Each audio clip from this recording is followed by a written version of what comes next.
vous accueillir ce soir dans cette maison diocésaine, maison de l'évêque, évêché, maison des services diocésains, centre spirituel diocésain, mais aussi maison commune du diocèse et des baptisés de la Somme. Vous nous faites l'honneur de votre présence, et j'en suis toujours impressionné. Je vous en remercie. 2018 a été une année mouvementée pour notre pays, pour notre Église et notre monde. 2019 s'ouvre avec un lot important de questions et d'incertitudes.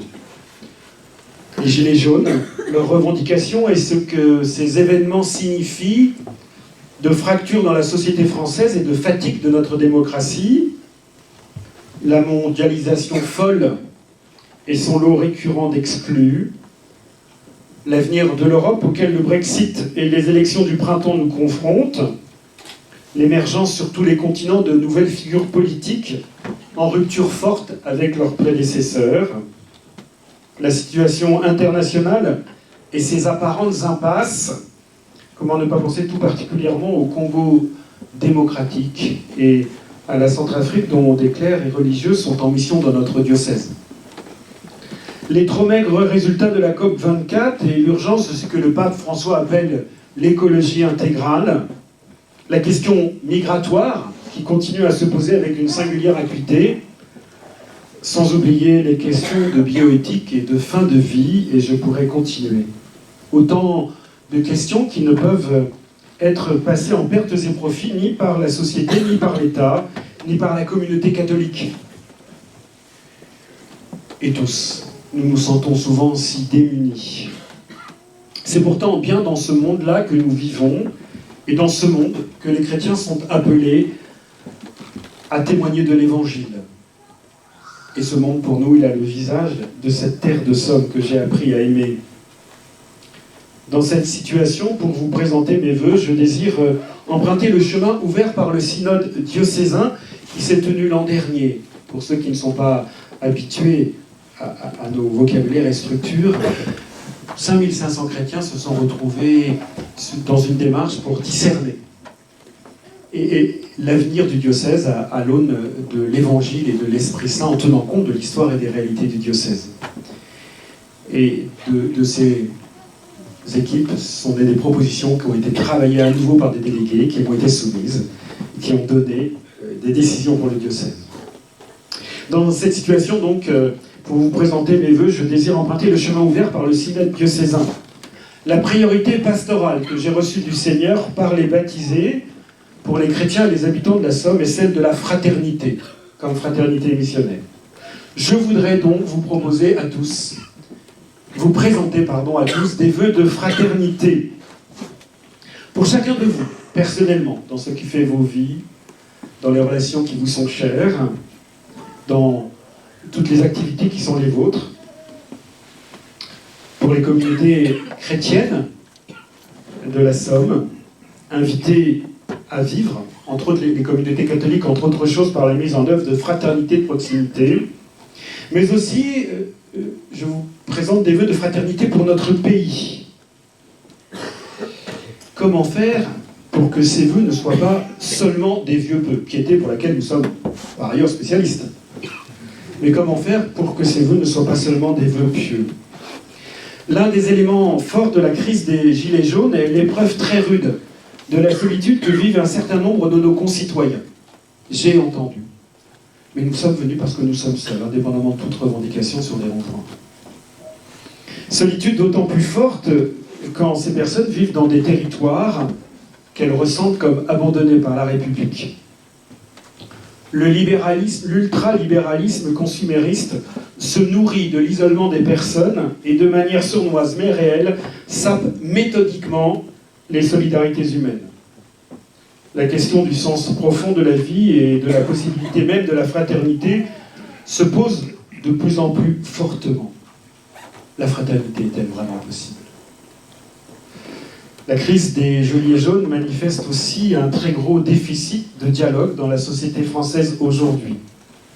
Les évêques de France ont invité début décembre les chrétiens à se risquer au dialogue, à l'organiser dans leur communauté, dans les communautés locales et à y participer dans les territoires. nous avons fait l'expérience que la synodalité, monsieur le sénateur, que la synodalité, c'est-à-dire les échanges, les réflexions communes, la parole donnée à tous et l'écoute mutuelle de chacun, nous avons fait l'expérience que la synodalité nourrit vraiment la fraternité. La synodalité, dans la tradition de l'Église, c'est la parole de Dieu qui donne la parole à tous et à chacun. C'est la parole de Dieu qui donne la parole à des égaux différents, parce que chacun est unique.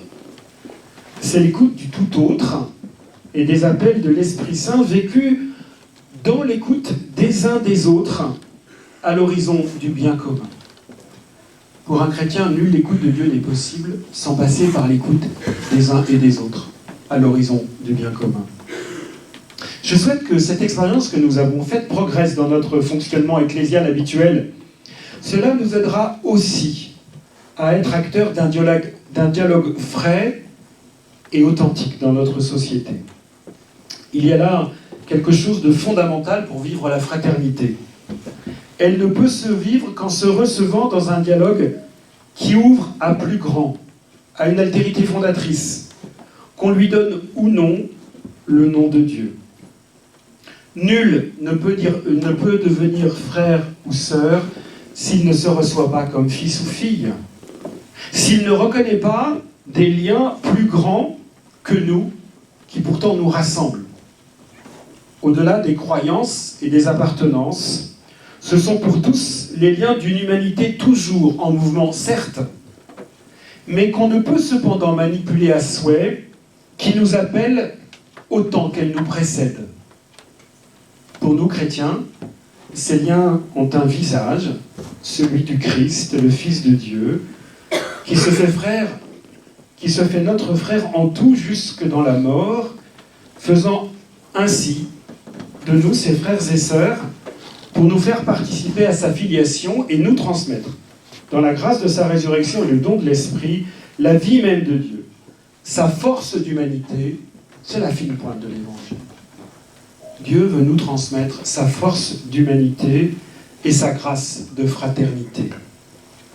Les catholiques voudraient, dans la somme, être signe de cette fraternité et avec les hommes et les femmes de bonne volonté, devenir toujours mieux acteurs de fraternité sur cette terre qui est la nôtre. Chacun avec ce qu'il est, ses promesses et ses fragilités. Dans les petites choses du quotidien, comme dans les grandes actions. Avec les forces qui sont les nôtres. Avec enthousiasme aussi. Et détermination. Dans un monde qui bouge et qui perd ses repères, et l'Église fait partie de ce monde. Dans un monde qui bouge et qui perd ses sécurités, je constate pourtant que la vie continue à se donner. La vie se donne. Nous sommes surpris, nous, catholiques, encore cette année, du nombre d'adultes qui demandent à recevoir le baptême. Un rassemblement de plusieurs centaines de collégiens aura lieu au mois de mai, sur 3 jours. La diaconie de la Somme, ce service de la charité, poursuit le travail entrepris depuis plusieurs années et nous avons vu à Noël, je l'ai vu personnellement, se multiplier les réveillons solidaires. Plusieurs nouveaux candidats au diaconat se sont mis en route. Dans certains lieux, de manière tout à fait étonnante, la pastorale des jeunes, la catéchèse, aussi bien des enfants que des adultes, se développe. Nous travaillons dans un autre registre, au développement du secours catholique. L'un de nos défis est désormais d'adapter notre organisation ecclésiale aux défis de notre société et de notre Église, selon les orientations que le synode nous a données, selon cette dynamique de fraternité qui est devenue notre axe prioritaire. Notre organisation doit nous permettre de nous renouveler encore, et c'est pour ça qu'elle doit bouger, vers davantage de fraternité. Elle doit renouveler les communautés dans leur souffle missionnaire pour servir cette fraternité faite de relations, de justice, de vérité, de gratuité et de compassion dont le monde a tant besoin. Il nous faut être réalistes et audacieux, fidèles à notre histoire, donc créatifs. La fidélité histoire n'est pas la répétition de l'histoire, La fidélité à l'histoire, c'est voir comment nos anciens ont relevé les défis qui se présentaient à eux pour boire à la même source de la créativité et du dynamisme pour inventer les réponses qui sont nécessaires aux défis d'aujourd'hui. La fidélité à l'histoire rend toujours créatif. Cela appelle donc une conversion profonde de nos façons de vivre et de faire.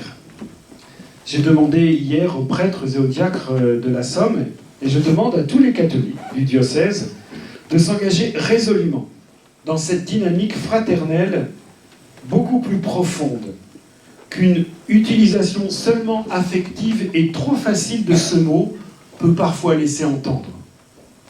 Je vous demande, vous les baptisés, de vous engager avec moi dans le développement d'un tissu de fraternité, de proximité dans toute cette terre de Somme, tel que le synode diocésain nous y appelle, et de le faire avec confiance.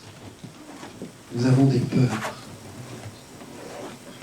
Non seulement notre Église diocésaine retrouvera souffle dans cet engagement pour un nouveau tissu de fraternité, de proximité et une vie, une pastorale de la fraternité, mais chacun personnellement, il grandira dans son amour de la vie, l'accueil de frères et sœurs inattendus, et dans sa foi, et dans son humanité. Il me semble, et j'en ai des témoignages quotidiens, il me semble que notre monde et notre société l'attendent de nous. Une certaine exigence, voire dureté médiatique à notre égard, le dit en creux. Vous avez l'évangile de la fraternité. C'est un service que vous devez rendre au monde. Vous le voyez donc, je ne vous souhaite pas une année tranquille. Dans le souffle de l'Esprit Saint, elle pourrait même être une année d'intranquillité. À tous, cependant, dans la dynamique de cette fraternité qui va nous rendre créatifs et inventifs, je souhaite une très belle année 2019. Merci à vous.